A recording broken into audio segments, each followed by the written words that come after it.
La domanda è quando si fermeranno in un cammino iniziato perfettamente e che si sta confermando così. Amici di Sporticili, ciao da Salvo Geracci, benvenuti al Centro Universitario Sportivo di Palermo e CUS Palermo Valderice, 15ª giornata del girone A del campionato Under 17 siciliano. C'è Fontana che chiama lo schema.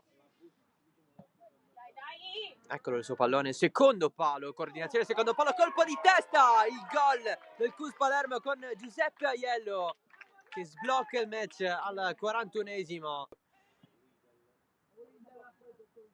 Sponda interessante di Fontana, il pallone rimbalza, c'è il tocco di Ruvolo con il pallone che finisce in rete.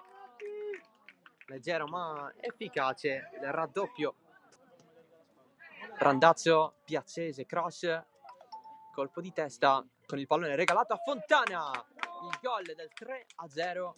C'è stata una deviazione, CUS Palermo che senza problemi fa tris a negare il desiderio del gol ad Alongi.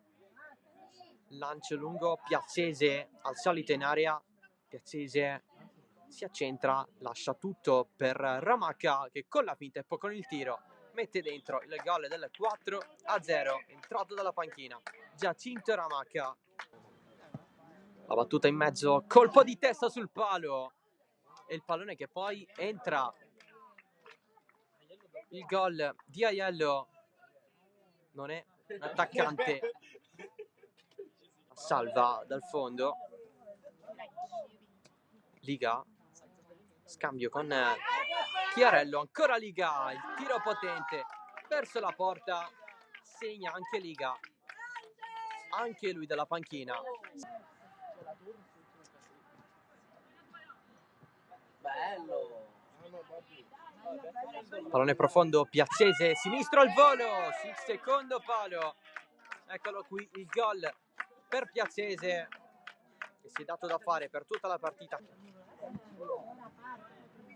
Pallone largo, c'è il controllo e il tiro al volo, pallone che capita davanti alla porta, Chiarello segna così il gol dell'8-0.